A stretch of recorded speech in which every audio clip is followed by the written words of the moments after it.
এই সরকার মৌলবাদকে সাপোর্ট করছে। কারণ আপনারা দেখেছেন, যেটা প্রথমে বলতে চাই, যে সেদিন যে মন্দিরটা ভাঙা হলো, এটা হচ্ছে রেলের পরিত্যক্ত জায়গা। এখানে মন্দির আছে, মসজিদ আছে, মাদ্রাসা আছে এবং রাজনৈতিক কিছু অফিস আছে। সরকারের পরিত্যক্ত জায়গায় বিভিন্নভাবে তারা জায়গা করে নিয়েছে দীর্ঘদিন ধরে। যদি সরকারের জায়গাটা দরকার হয়, টোটাল জায়গাটা দরকার হবে, সেখানে শুধু মন্দির ভাঙা হবে কেন? সেখানে মন্দির, মসজিদ, মাদ্রাসা এবং রাজনৈতিক যে দলগুলো আছে সব কিছু ভাঙা হবে খিলক্ষেতে। কিন্তু খিলক্ষেতে শুধুমাত্র ওই জায়গাটাকে, মন্দিরটা ভাঙা হলো, তাও প্রশাসন দাঁড়িয়ে। বিগত কোনো সরকারের আমলেই বিভিন্নভাবে মন্দির আমাদের ভাঙা হয়েছে, অস্বীকার করব না, কিন্তু প্রশাসন দাঁড়িয়ে থেকে মন্দির ভেঙেছে, এরকম নজির এই বাংলাদেশে প্রথম হলো, যা এই বর্তমান সরকার করলো। আরেকটা কথা বলতে চাই, এই সরকার এটা কোন ধরনের মৌলবাদের? হ্যাঁ, এই সরকার মৌলবাদের পৃষ্ঠপোষকতা করছে। তারা জামাত এবং ইসলামী যত মৌলবাদী দল আছে তাদেরকে সাপোর্ট করতেছে এবং তারা মনে করতেছে যে সনাতনী সম্প্রদায়দের যদি এইভাবে অত্যাচার করা হয়, একটা সময় বাংলাদেশকে সনাতনী নিধন, মানে সনাতনী যাতে না থাকতে পারে, এটাই হচ্ছে তাদের মূল প্রজেক্ট, যে সনাতনী থাকতে পারবে না বাংলাদেশ। 5 তারিখের পর দুর্গাপূজায় অনেক ইসলামিক দল সেখানে পাহারা দিয়েছে, তারা এইগুলো ভুয়া। এইটা যদি বলেন, আমি আবার পুরনো কথায় চলে যাব। বাংলাদেশে এই প্রথম মৌলবাদী ইসলামীবাদীর লোকরা কি করেছে, মন্দিরে ইসলামের গজল গান গেয়েছে, ইসলাম ধর্মকে আহ্বান করাইছে। এটা একটা নিকৃষ্ট, এটা আমি আবারও তীব্র নিন্দা এবং প্রতিবাদ জানাই। আমি আপনার প্রোগ্রামে যে আমি বলবো না যে ইসলাম ধর্ম ভালো না, আমাকে আপনি দাওয়াত দিছেন, বলবো আমার ধর্মও ভালো, ইসলাম ধর্মও ভালো। কিন্তু আপনারা কি করলেন, ওখানে যে কি বলতেছেন, ওখানে যে বলতেছেন যে আপনারা ইসলাম ধর্ম গ্রহণ করেন, গান গেয়ে ইসলাম ধর্মকে আহ্বান করছেন। আপনারা কি করছেন, ইসলামিক গজল গাইতেছেন, ইসলামিক বক্তব্য দিচ্ছেন। এগুলো তো দরকার নেই। বিগত কোনো সরকারি, যেটা এই জামাতরা করেছে, এর আগেও মন্দিরের বিভিন্ন প্রোগ্রামে অন্যান্য রাজনৈতিক দলরা গিয়েছে, তারা বিভিন্নভাবে বক্তব্য দিয়েছেন বা বিভিন্ন কথা বলেছেন। এই প্রথম তারা নিকৃষ্টভাবে আমাদের ধর্মীয় কালচারে যে ইসলাম ধর্মের গান গেয়েছেন, নাচা গানা করেছেন, যা নিকৃষ্টভাবে আমি এটার তীব্র নিন্দা জানাই। ইসলামও তো এমন কিছু সমর্থন করে না, তারা কেন করছে? তাদের মূল হচ্ছে, তাদের মূল প্রজেক্ট, আমি যেটা মনে করব, বাংলাদেশ থেকে সনাতনী নিধন করার প্রজেক্টে তারা নিয়েছে এবং এর বিভিন্ন প্রজেক্ট আছে, যার কারণে সনাতনী মেয়েদের তারা জোর করে বিয়ে করতেছেন।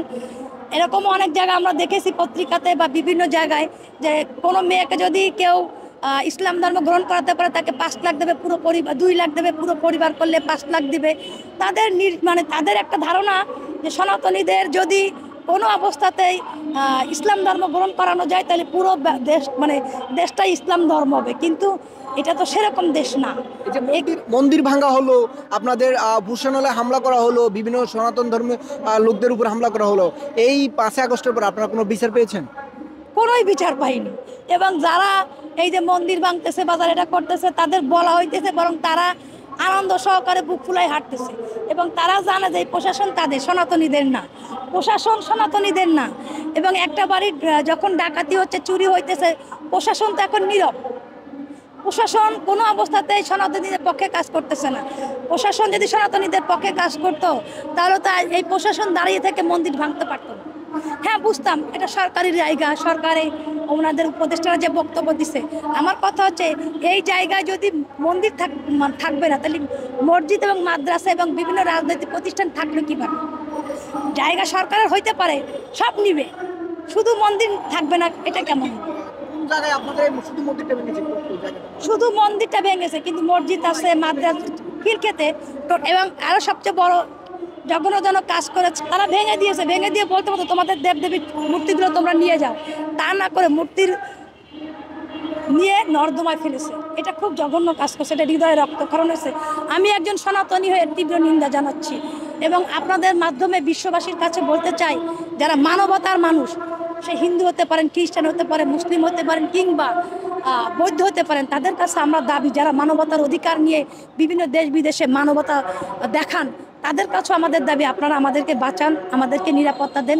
আমরা বাংলাদেশে খুব অসহায় জীবনযাপন করতেছি, আমরা নিরাপত্তা পাচ্ছি না, আপনারা আমাদেরকে এরকম কোনো আশ্বাস পাইনি।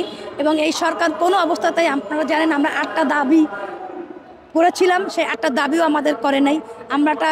আমার নিরাপত্তার জন্য একটা ধর্মীয় আমরা চাইছিলাম, 8টা দাবি ছিল যে আমাদের নিরাপত্তার জন্য একটা প্রশাসন। আমরা এই সরকার থেকে কিছুই পাইনি, বরং এই সরকার থেকে সবচেয়ে বেশি আমরা নির্যাতিত হয়েছি।